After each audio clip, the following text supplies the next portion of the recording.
Australians, oh, let's make a choice, for we're no longer free. Our government has let us down and failed our own country.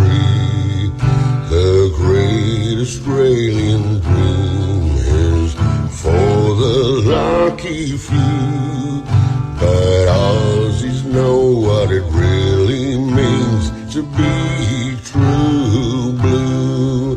Lest we forget what's a fair go and make Australia fair. South, we just want to live and grow. Advance Australia fair.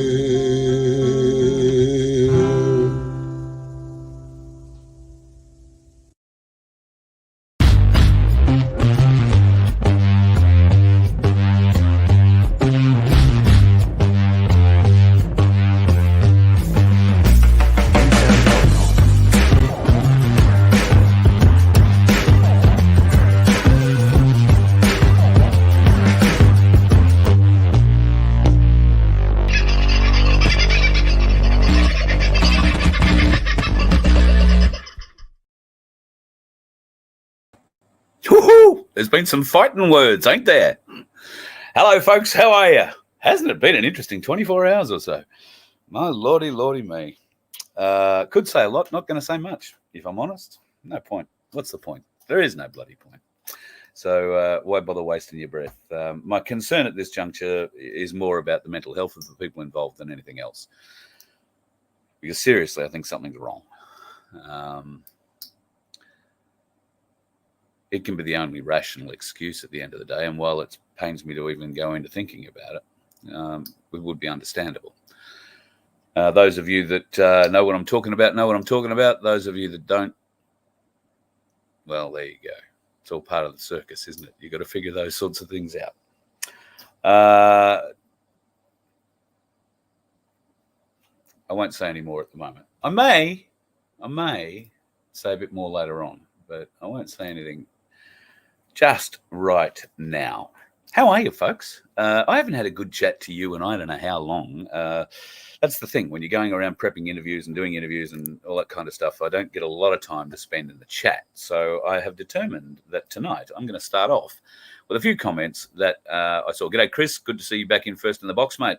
Some nice little comments that I have seen thrown up in the chat before we started tonight. 36 degrees in Tassie.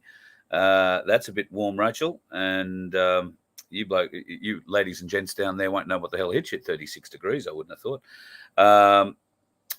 David, yeah, now I think I'm getting things in arse about face order here somewhere. But I think, David, you said you had been to Adelaide recently. You've done a huge trek. Oh, here we are. Find the right one. Hi, everyone. Just got back from my lost experience. Took a wrong turn out of Melbourne and finished up in Adelaide. Got your bearings and found your way back to the Wide Bay. Good on you, mate. Great to be home. David, I hope if you got as far as Adelaide, all you had to do was a little hop, skip and a jump further to Gawler and you caught up with our friend Tim Dwyer. He would have made that trip driving back to the Wide Bay a bit cheaper for you with one of those H2 units on your car. Just between you, me and the gatepost, just saying. They do work very, very well. And, of course, folks, if you haven't already caught up with chats that I've had with Tim about his H2 unit and the difference it makes on our bus, amongst other things, go back and have a look through the library, or Tim will be on again in the not too distant future and we'll be talking about it. It's significant stuff. If you want to do something good for the environment and you want to help your pocket at the Bowser, install one of these units, particularly if you do big kilometres. If you're only doing 5 or 10,000 kilometres a year, don't worry about it. But if you're doing 15, 20 or more, then yes, this thing is going to save you money. It's $3,500 to Voice of Freedom followers, and the Voice of Freedom gets a $100 donation out of that. So that goes into our fuel tank, as you well know. So I know a lot of people have already taken up the deal, so to speak, but we've only just done the deal with H2 or with Tim. So we haven't received that $100 for everybody that's already bought one. And that's fine, not complaining. But if you are, I want to be open and honest and transparent going forward, then what you pay is a reduced rate to what somebody just walking in off the street who finds him pays, and he's going to give us $100 of that as well. So it's a big effort from Tim, I've got to say. Very thankful for it. And if you happen to be in Ingham, you can go and catch up with our mate Skipper Pete, or One Eye, as the locals probably know him as. Yes, and he does have a boat, and he does steer it like that, but it's a whole other story. He's got it on his Land Cruiser, loves it. And he's talking to a lot of the blokes that he works with in heavy industry and who work in the cane harvesting industry. Pardon me. Big savings to be made on big, heavy machinery that uses diesel. Okay? Diesel is one of the most inefficient fuels. When it burns, it doesn't burn everything in the fuel. That's why you have black smoke coming out of exhaust stacks, or these days you have particulate filters that catch all that black smoke. And you've probably been parked beside a truck or been driving a car or a truck that does what's called a particulate burn. And you'll be revving out to 3,000, 4,000 RPM while you're going nowhere. The car's doing it all by itself. Does it for 10, 15, 20 seconds, whatever it does, usually at traffic lights. And then you're away again. Well, what that's doing, it's burning, trying to reheat all the particulates that the filters have caught and trying to burn them and, give it another go, trying to get it out the exhaust stack. When you apply H2 to your diesel vehicle, there is nothing left in the pot to burn after the compression cycle has completed. The compression cycle meaning when the piston comes up and the big boom happens, there is nothing left in there. No residue, no nothing. Why? Because H2 or hydrogen burns at 1,300 degrees Celsius. That's much hotter than what your current engine is popping off at every time that compression sequence happens in your motor. Therefore, it leaves particulates in your motor. But if the little fire in there goes up 1,000 degrees, nothing is left. And that's exactly the case. If you measure what comes out of my exhaust in a V10 petrol-powered bus that's 10 ton when fully loaded up, if you measure with one of those little EPA meter things that they stick up the exhaust pipe, if you measure what comes out of my exhaust pipe, you will find nothing but oxygen and water. That's it. There is nothing left to come out of it. That's how effective an H2 system is. Oxygen and water. That's all that comes out of my exhaust. And I love that feeling because people look at, oh, look, big, huge cost and da-da-da. Well, no, the cost on comparison, running the H2 unit with the bus, I'm running about the same mileage as people driving Ram 1500s pulling 4-ton caravans. All right, they're running anywhere between 20 to 22 or 18 to 22 kilometers per 18 to 22 liters per 100 kilometers. I'm doing the same. I'm just doing it in a big windsock that travels along a bit slower. But the savings are huge. I'm at 38% saving or increase in fuel economy. 38%. I'm staggered by it. If you do a lot of kilometers, if you've got heavy machinery that do a lot of hours, and if I'm talking headers, harvesters, cane harvesting, we're about to go into the crush. So there are cane harvesters that are spending, or contractors that are spending tens of thousands of dollars a week to harvest the cane on other people's properties. Now, if I know they're getting paid well and they're obviously covering their fuel costs, but if they could still get paid well and halve their fuel cost, wouldn't that be a good thing? Be a bloody amazing thing, I reckon. So get into it. Give it a look. And if you want more details, just email h2@vofhq.com. h2@vofhq.com. 36 degrees in Kingston, 37 degrees, I think Michelle said, in Hayfield.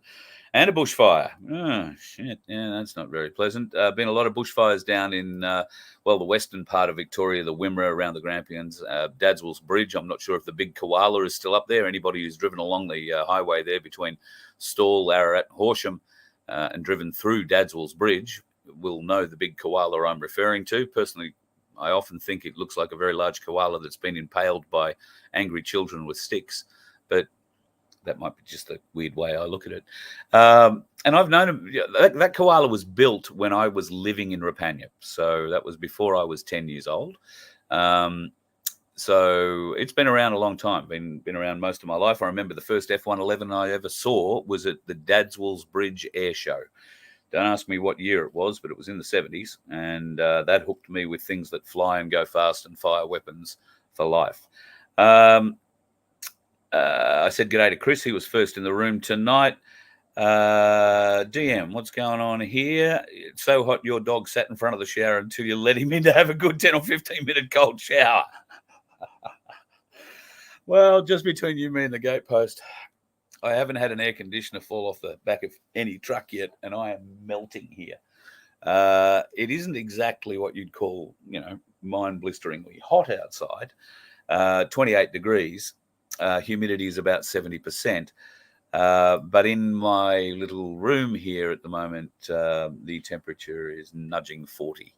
So, and that has to do with lights and screens and machines and heat coming out of them. So, anyway, there's the trials and tribulations. You're going to see me lose weight right in front of your eyes. Hey, I'm just going to melt. Won't that be fun over dinner? All right, let's have a bit of a chat about Glencore. Last night, I thought Michael Guerin from Ag Force was probably one of the most enthralling interviews that I've ever had here on the Voice of Freedom. I learned more about the problems facing our farmers and the fact that there is someone, at least based in the city, working for them. And he raises a number of very, very interesting questions about Glencore's plans to put 330 million tonnes of CO2, injecting it frozen into the Great Artesian Basin, which is located pretty much the whole north of Australia, all the way down well into South Australia and south of Coober Pedy, and back up into the Gulf country again. It's a phenomenal amount of water that services a huge area. That area filled with people on farms, in towns, with livelihoods dependent on water that comes from the Great Artesian Basin. What's Glencore's plan? Oh, we're going to put our CO2, our carbon capture emissions from their Millmerran coal-fired plant into the ground. 330,000 tonnes over 3 years is the plan. All the infrastructure and the machinery that they're going to need to do that, to inject this 330,000 tonnes of stuff, is going to produce in and of itself nearly 267,000 tonnes of CO2 that does need to be disposed of. Starting to add up. Now, we all know I'm no good with figures, but I can tell you somebody better than me has done it. There's 19,000 tonne net gain from what they're planning on doing to our Great Artesian Basin.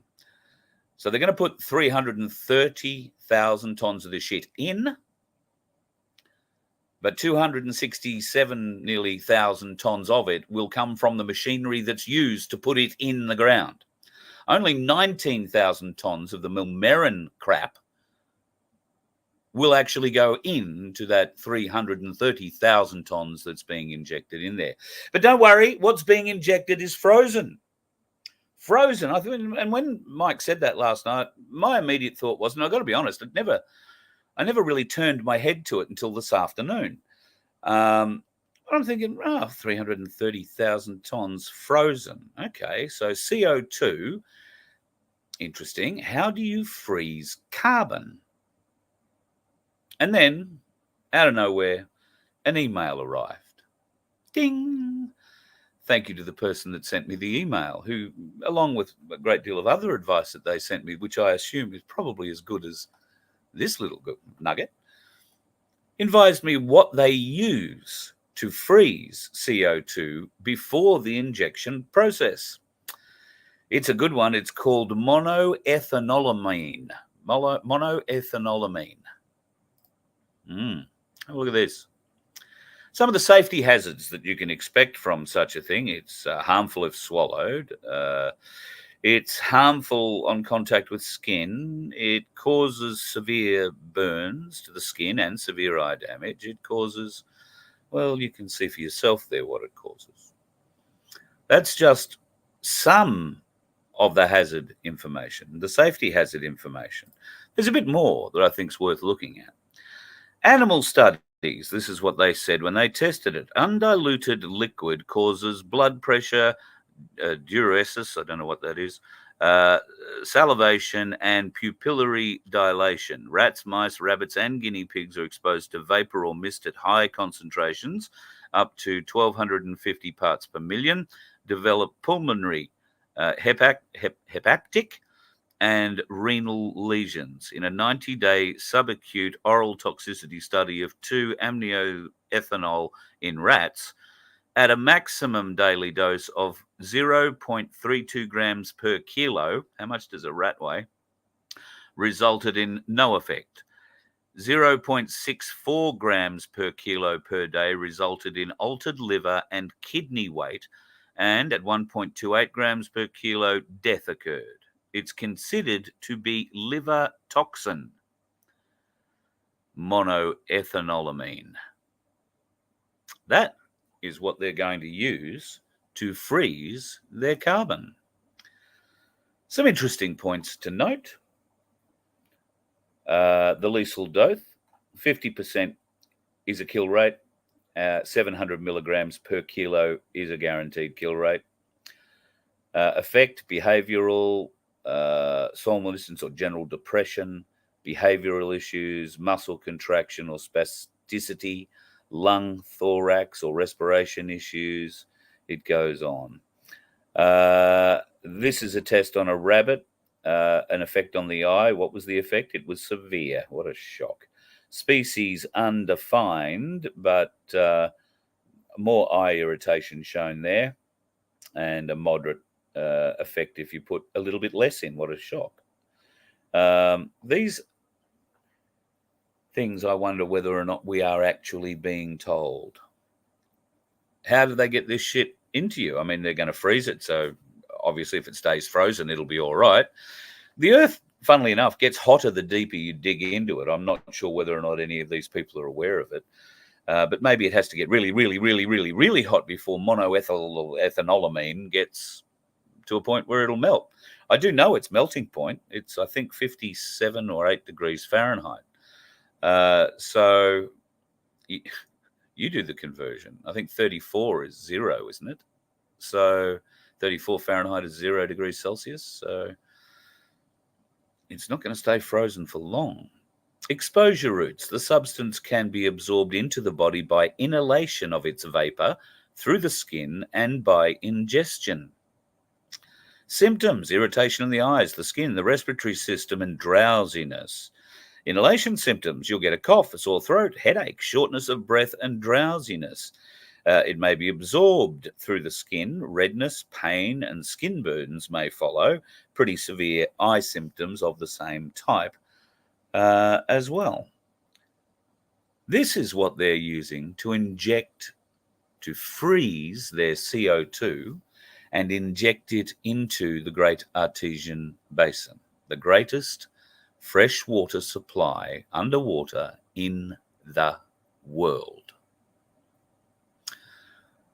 If it was below the ground, it would be one of our great, if it was above the ground, it would be one of our greatest tourist attractions.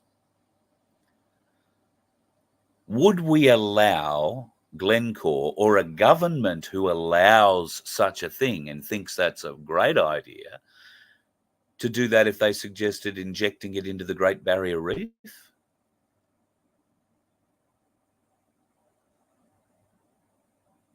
Well, of course not.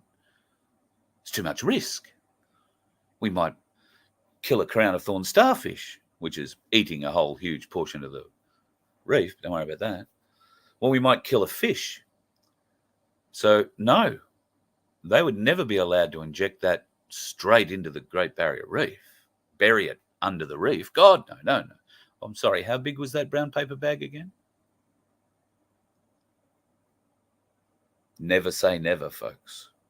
Because if there is somebody that you elect and that I elect that is greedy enough, corrupt enough, and stupid enough to take that brown paper bag stuffed with whatever incentive they desire, then it doesn't matter what common sense we display, because we're not the ones that are going to sign the agreement to let them do it. That'll be our elected representative. Never in our history has it been more important for good people to stand up and represent themselves, their community, and their region.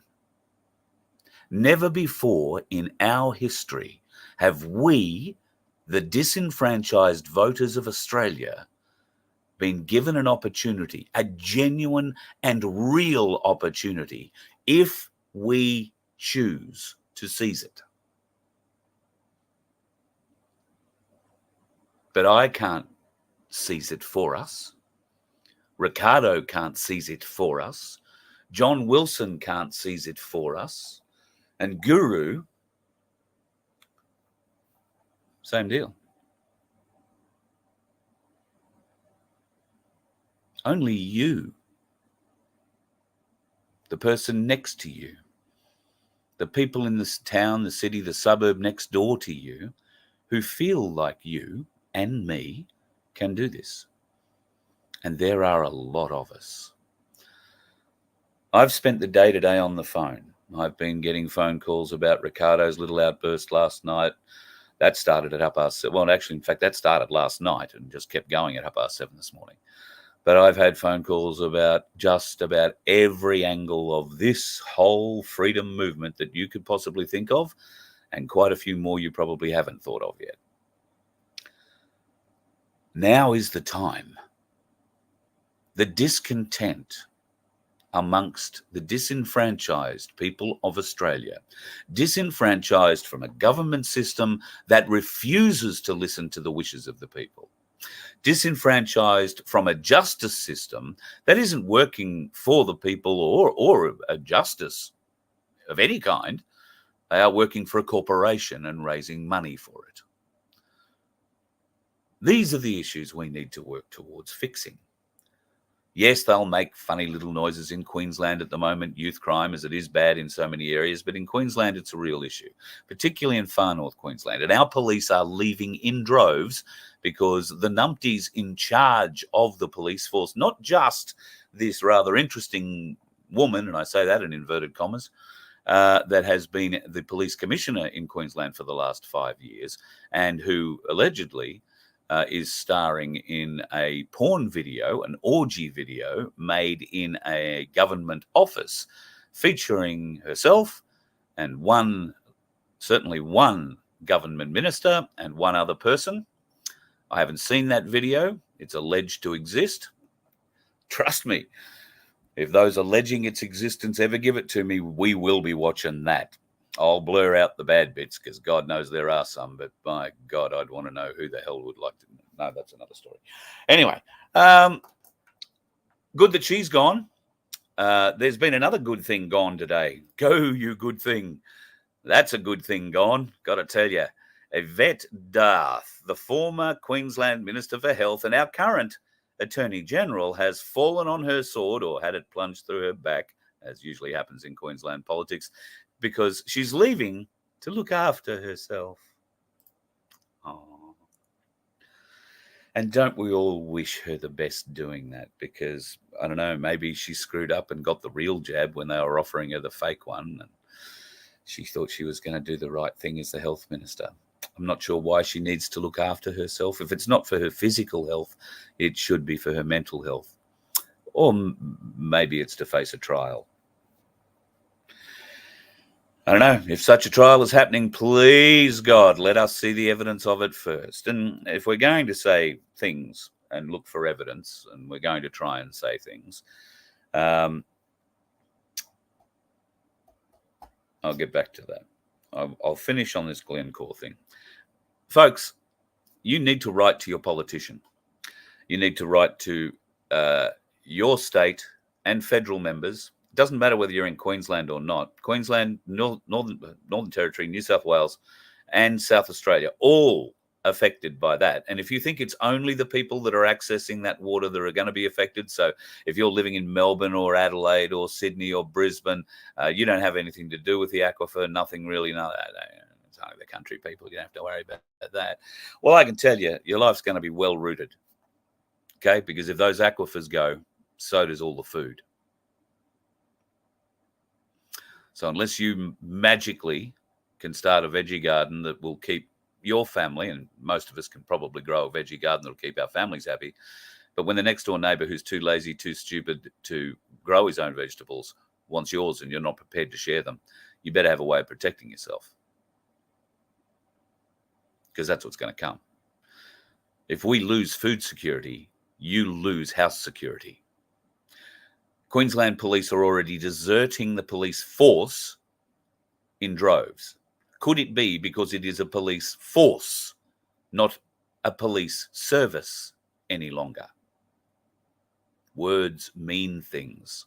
How many years have I been telling you, folks? Words mean things.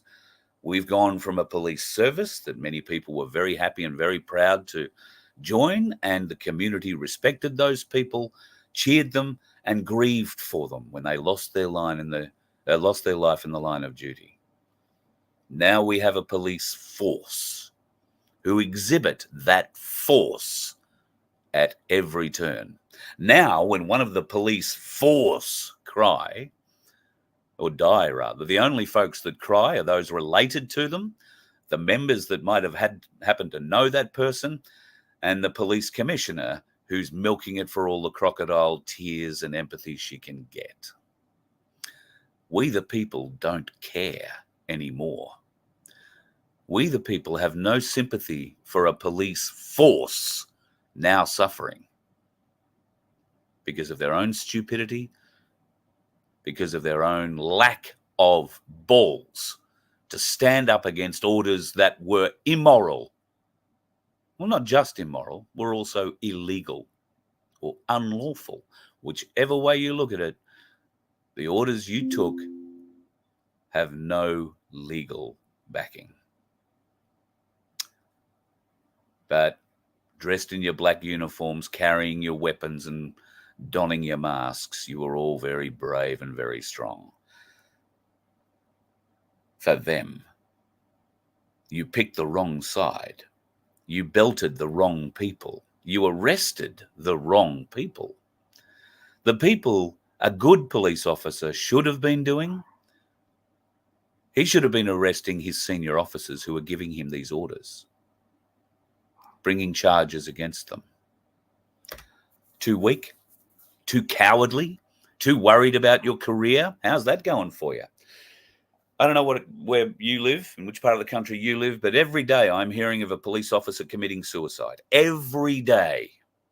One in Western Australia this morning, one in Queensland yesterday, one in Victoria a couple of days ago, another one in New South Wales a few days before that.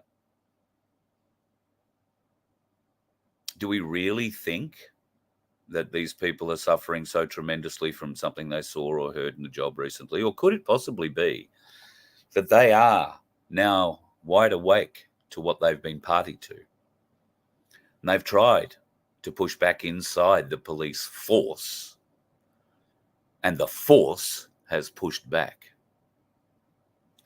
leaving these poor individuals who went into what they thought would be a life of service, only to discover it was a life of force. Now, I can't speak to every one of those police officers that's committed suicide, but I can speak to two of them. One of them was my best mate.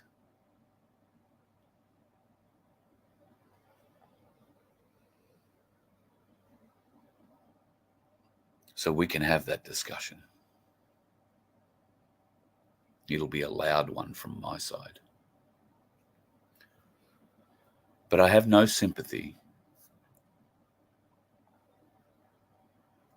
If you want to make a difference, if you're one of those police on the Gold Coast who's feeling like you're never going back to work again because, the police commissioner suspended your senior sergeant because he did the right thing. He authorized 2 police officers to ram, and when ram is a strong word, I think a pit maneuver was probably performed or something. They stopped the car and arrested 4 people, 4 young adults, 4 delinquent juveniles who had stolen the car 2 days previously and been on a crime spree. to stop it safely, this senior sergeant authorized his officers on the scene to crash their vehicle into the other one.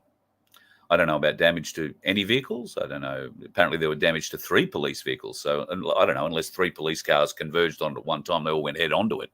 I don't think that would have been the case. But these young people were driving around using the car as a weapon and had been for 2 days. What does the police commissioner do? A day later, she sends coppers around to the senior sergeant's door and sacks him effectively. You are now suspended and being reviewed because you authorised something that is not allowed to happen under Queensland police policy. You see, in Queensland, if you steal a car and you get above 100 kilometres an hour and you're racing up a highway, the police will stop chasing you. If you can resist the police, get them to a point where you can drive a bit faster than the police officer is authorised to go. The police officer might only be authorised to go to 100 kilometres an hour, might be authorised to go to 150 kilometres an hour out on an open highway. But would you trust a police car these days? They used to be souped up. They used to be prepared for those sorts of chases. And I have no doubt maybe there are still some highway patrol cars that are. But we're not having 100-mile-an-hour chases out on the highways. We're having them in our bloody streets, in our residential streets. Our police are hiding behind trees, holding hairdryers out of windows, picking people off for doing 2 kilometres over the speed limit, and then getting themselves in trouble for stopping criminals in their tracks and saving the community more heartache, more cost, more damage. How screwed up are the people in our government that would allow that? How screwed up are you for voting for them? How screwed up am I for voting for them? We can't do it anymore, surely. Surely we can't do that anymore. This is idiocy of immense proportions. I want to support our police service. And the first thing I will support is a change of name back to the Queensland Police Service. The Victorian Police Service. Because, God, if there was ever a force, it was the Victoria Police Force. Don't think the New South Wales Police Force were much better, to be honest. And the South Australian Police Force, wow, there are stories about them I've not begun to tell you. But the corruption in the South Australian Police Force has been laid bare again. And at the appropriate time, I will share that with you. But it'll be a little while away. I've got a sneaking suspicion. What else did I have down here to talk to? Oh, Birdsville's flooded. Now, I did send myself a picture of this. I can't remember who sent it to me. But Birdsville, absolutely surrounded by floods. And I thought to myself, that can't be good. And that's all that rain that's been pushed down from up north, all that engineered weather. And there's more engineering going on as we speak. Today, I think it was the Taroom Harp facility was rocking its titties off. The full 360-degree show. So that was going on today. And there was some interesting surveying going on with small twin-engine aircraft around Camden, down Sydney way. And we're tracking it, right? And we're going to try as best we can to get the evidence that Senator Roberts is asking for. Now, I wrote to Senator Roberts and I said, we can do this, but, I've got access to an aircraft. I know a man who has an aircraft that can fly at pressurized height at speed. We may not be able to keep up with them, but once we know they're coming, we can get ahead of them and be up there at an appropriate height with a camera with a decent enough lens to film every bit of it in great detail. But an aircraft like that runs $1,000, $1,500 an hour to run. I wonder whether or not the senator might offer to contribute. I didn't ask in the letter, but I wonder if he might offer to contribute, some of the cost of that. Because we would love to do it. We would love to do it. But at the moment, I haven't got enough money to fill the bus up. How the hell am I going to fill up a plane? So, yeah, if we're going to do that, we're going to require maybe Senator Roberts' help, or Senator Antic, or Senator Rennick, maybe Senator Babbitt. I think he knows somebody who could probably afford us a jet to keep up with the plane, get real close. There's a thought. Clive. Let's put this argument to rest once and for all, Clive. If you know Clive Palmer, please respectfully pass along this request. Now, I know he gets a lot of requests for money. I know he gets a lot of requests for help from sick people to travel. I know he's used his jet to do that in the past. I know he's had problems with the jet in the past and had it repossessed in the past. I'm not even sure if he has a jet at the moment. But if Clive Palmer had a jet, and if he wanted to re-inject himself back into the political scene, he could make that jet available to us to get up to a height where we can film these jets doing what they're doing, where we can film these jets close up. And we don't have to be close to them to get close up. Not if you've got the right camera lens. So we could do all of this, maintain air safety standards, and get the video that Senator Babbitt might then be able to present. The evidence that Senator Roberts, and in the style that Senator Roberts wants it, could be presented.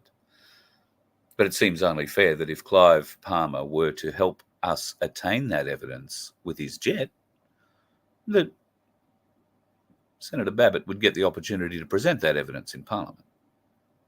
If you happen to know Clive, or you know his email address, or anything, pass along that request.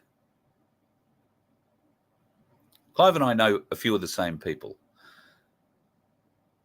He might be, well, after all, as you found out the other night, or heard maybe for the first time the other night, Cass Smith, the business partner with FBN, ran for United Australia some time ago. She plans on not doing it again, not because of the experience with Clive, but because she just doesn't have the thick skin for it. And I appreciate that. Not everybody does. So, we know a few of the same people. Maybe we can respectfully, politely ask whether or not this is possible. He would be the only man that could fund this. Yeah, boys, take the jet for a day, follow what you want, because it's literally what we have to do. We have to wait until we get the call from somebody on the ground seeing it. Or we position people on the known flight paths that they use. Sometimes it's a smaller aircraft that they use, a twin engine. And they're flying at a lot lower altitudes, 9,000 to 12,000 feet, rather than 25 to 39,000 feet.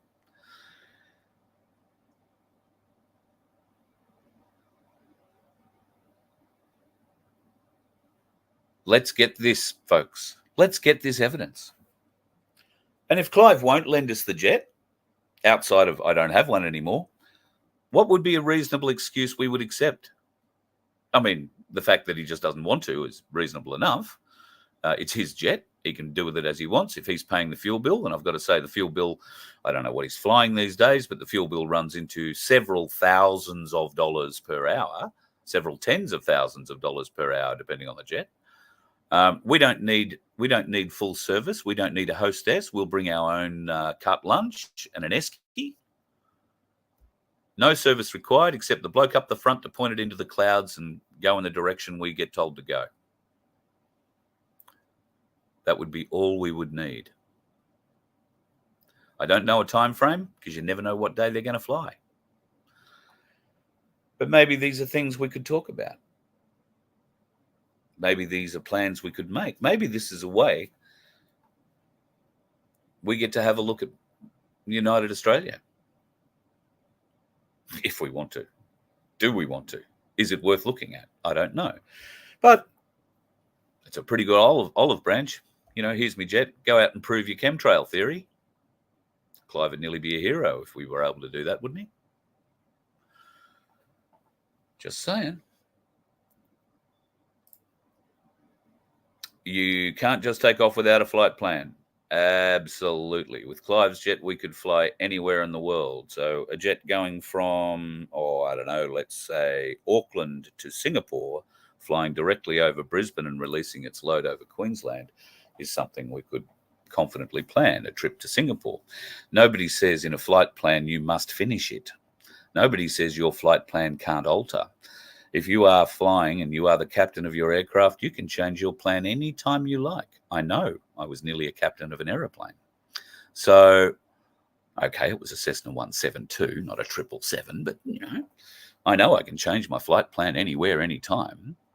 What you do need to do is maintain flight separation. There are certain rules in certain airspaces, and those aircraft, particularly the high ones, are flying in a sort of controlled airspace, but the really big ones to worry about are a bit lower down. There are 2 corridors for air transport into Brisbane, into the 2 big fields of Brisbane. We have people living along those corridors, all along those corridors, from far north Queensland to Sydney. So we can check that. We have people who live along the flight corridors to Singapore, to Perth, to Adelaide, to Melbourne, to Sydney. We can find them. We have people tracking one specific or a couple of specific smaller airlines, trying to find out the work they do. In fact, I've passed those details along to Senator Roberts, wonder whether or not he might like to inquire of them, because every time I do, I don't get an answer.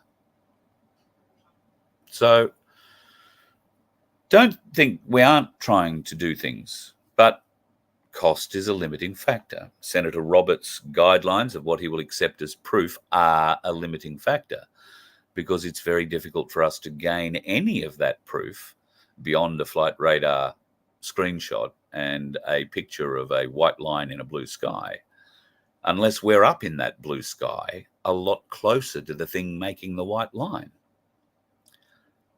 And that's bloody expensive, sadly. So I mean that as a serious offer. I see J1's talking about drones, or Peter must have mentioned drones there somewhere. Pete, good drones have a 4 to 5 kilometer range and good cameras.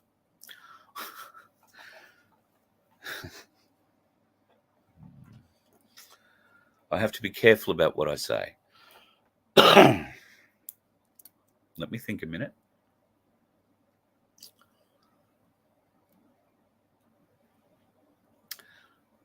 Drones. You're not the first person to think about putting a drone up to have a look. DJI drones, Mavics, those sorts of things.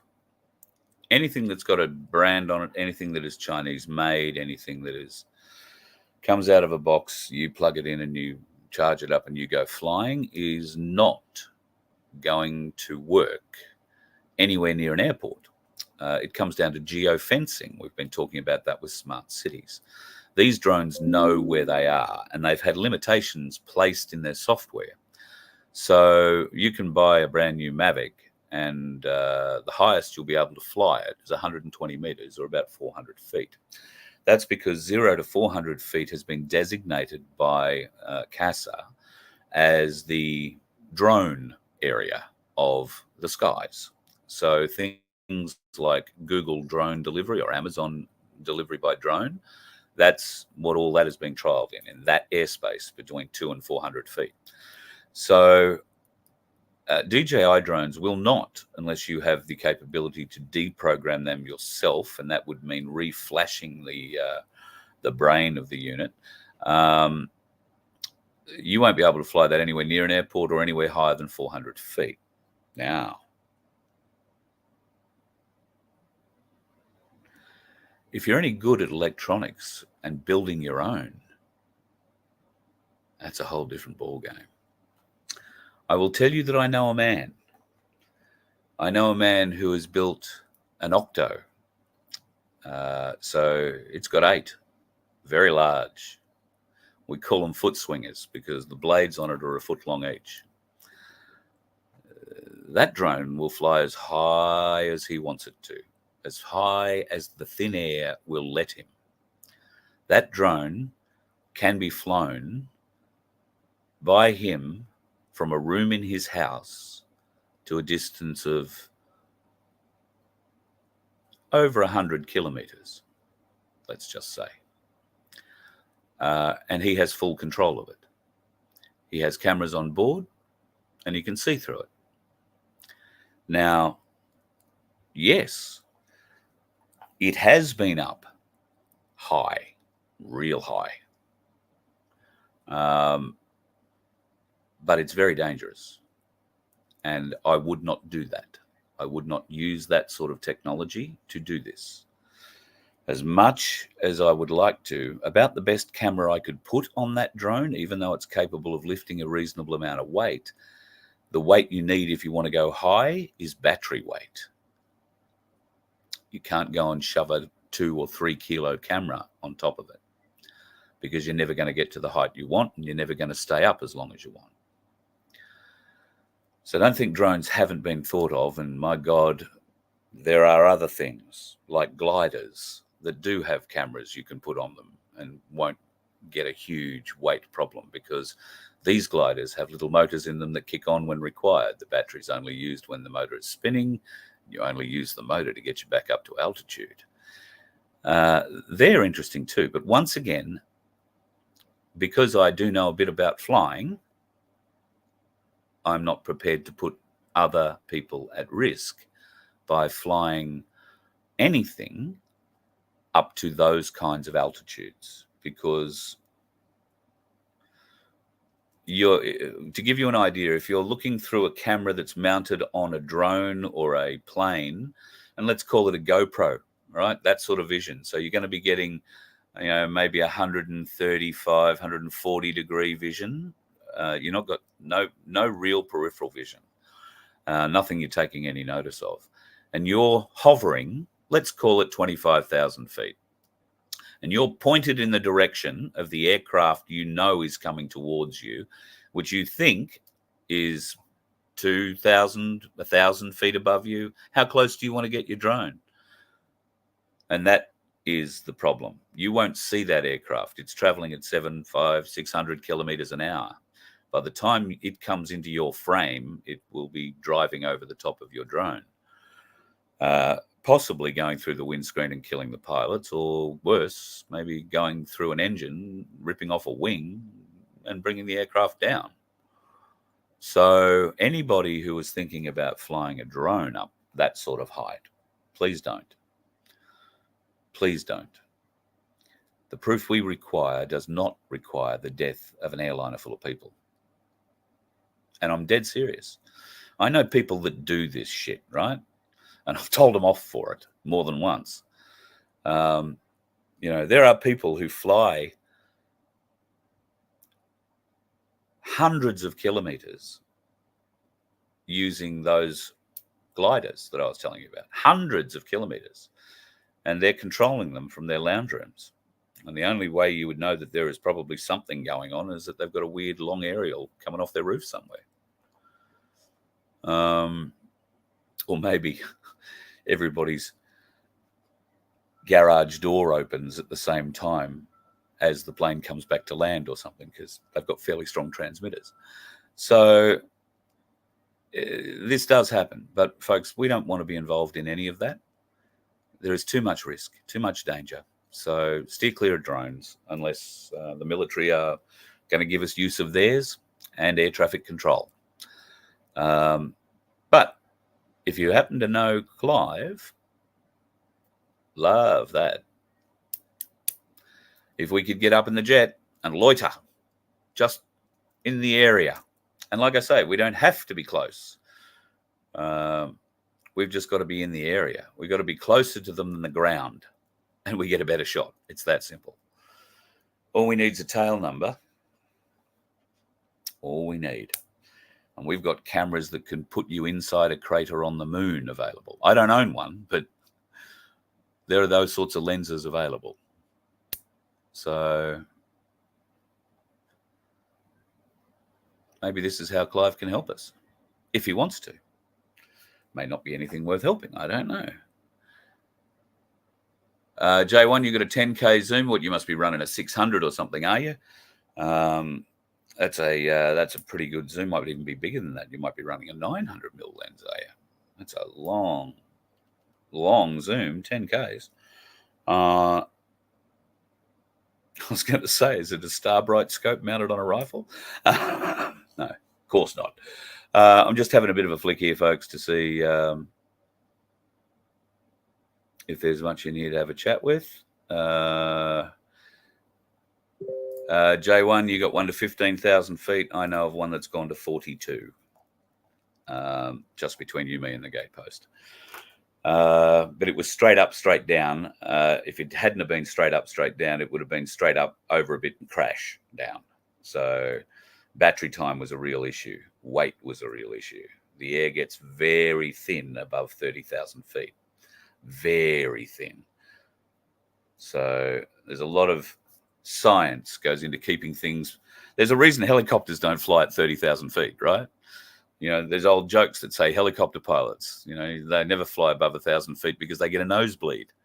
That's a bit unfair, but helicopters are not pressurized. They will not fly above 10,000 feet. Well, they probably would, but you wouldn't like to. And if you're not aware, air gets thinner the higher up into the atmosphere that you get. So those blades cutting through very thin air and not creating the downforce that they normally would. You don't need a lesson on how to fly anything. I'll shut up. Do apologise. I'm starting to ramble. It must be time to say good night. Rachel, what are you saying Carl for? Have I missed something somewhere? I'm scrolling back. We'll see how that works.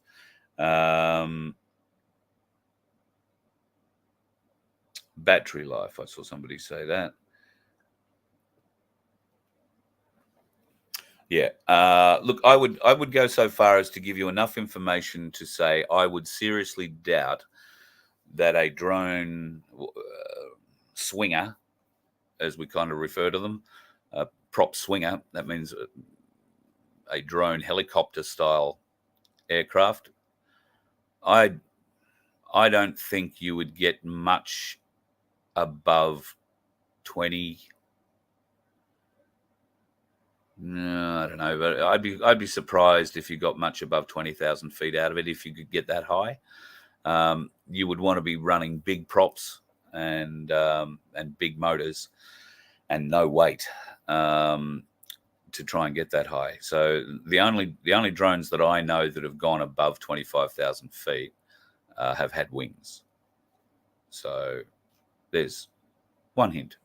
So I don't think I'm telling anybody that you couldn't find anything you couldn't find out by doing a bit of Google searching and YouTubing yourself. So I don't think I'm letting too many secrets out of the bag. Alana, what are you hoping I see? I've got to go back and look. Looking.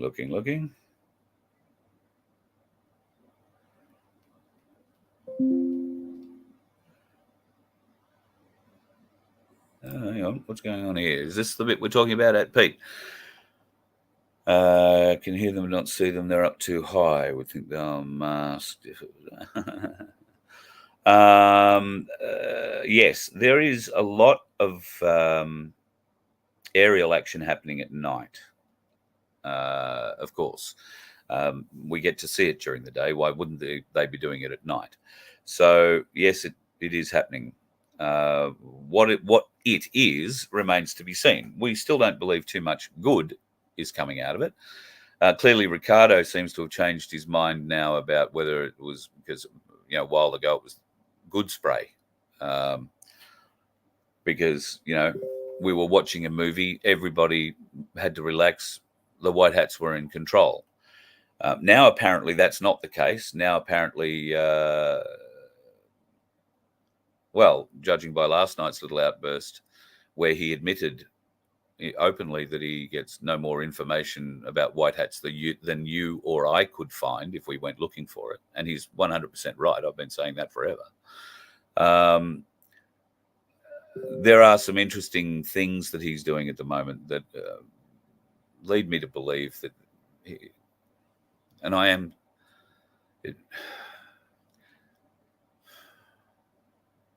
I'm just worried about him. Forget what he says and what he said about Darren. For him to say what he said in such an unhinged manner,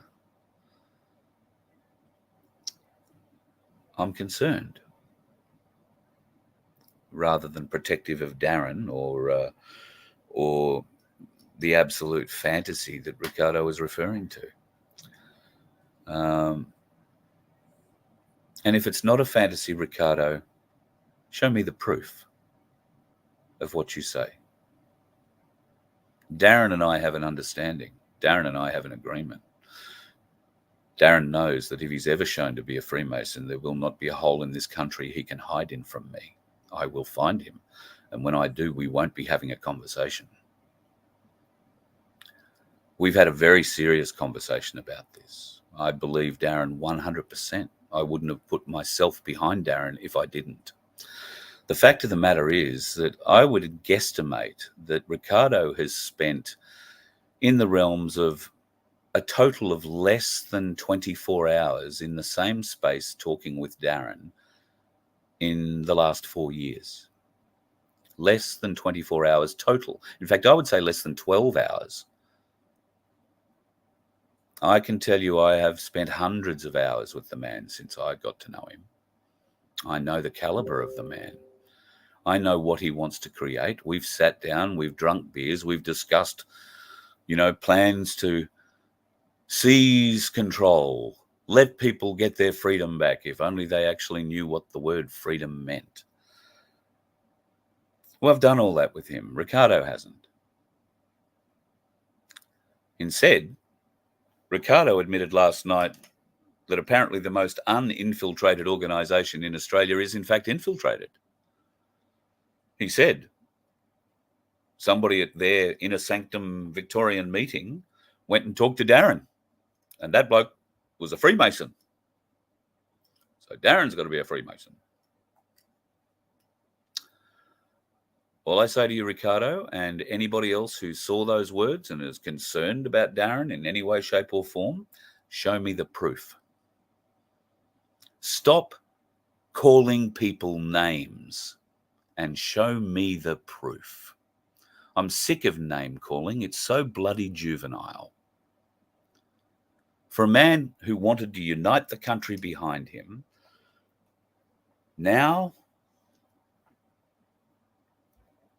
he's coming off like some paranoid bloke who's scared of everything. Scared of everything. The uninfiltratable, because we are such a tight-knit community, A1, is infiltrated. He said so himself last night. It's infiltrated with a Freemason who reported back to Darren. That's the story you told, Ricardo. So show me the proof. Show me the proof. Because it's really easy to call people names. It's really easy to try and smear them. But I'm sick and tired of the childish bullshit. Although you are living up to your political goals, because this is the kind of political bullshit smear that they do, which is, I thought, something you were standing against. I really thought you were fighting against that kind of crap. I thought you were an honourable man. And I really do think that is the case. But I think something's happened, mate. You're sick. Something's, whether it's PTSD, whether it's, I don't know. I'm genuinely concerned for your health, Ricardo, your mental health, your stability. You can go on telling us how successful A1 is and that it's growing. But yes, A1 is infiltrated, and yes, I'm part of it, and yes, I know people are leaving in droves. And they're not leaving because of anything I've said. They're leaving because of these unhinged rants and what seems to be a vendetta against a man that you've shared one meal with and a few hours standing on a footpath while he was trying to get elected for your team.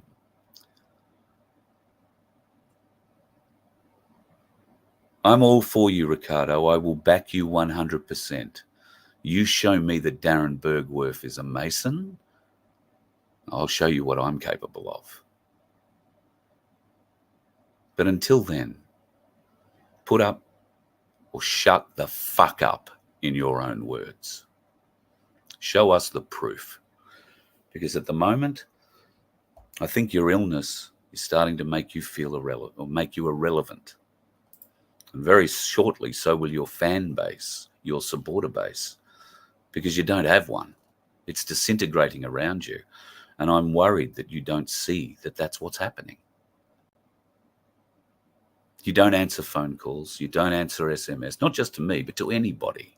The people that love and support you, Ricardo. Nobody can talk to you because of what? Oh, infiltration.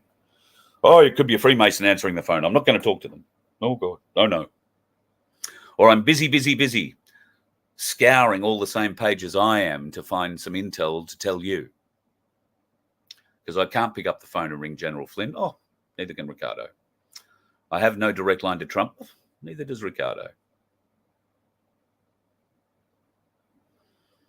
What I don't understand is why he is attacking his allies. He speaks from this side of his mouth when he talks about we don't want division, we want unity. And from this side of his mouth, it's only division. That to me is a contradiction. A contradiction worth exploring, but certainly not a contradiction worth voting for. You let one ant stand up to us, then they all might stand up. Those puny little ants outnumber us 100 to 1. And if they ever figure that out, there goes our way of life. It's not about food. It's about keeping those ants in line. That's why we're going back. Does anybody else want to stay? Let's ride!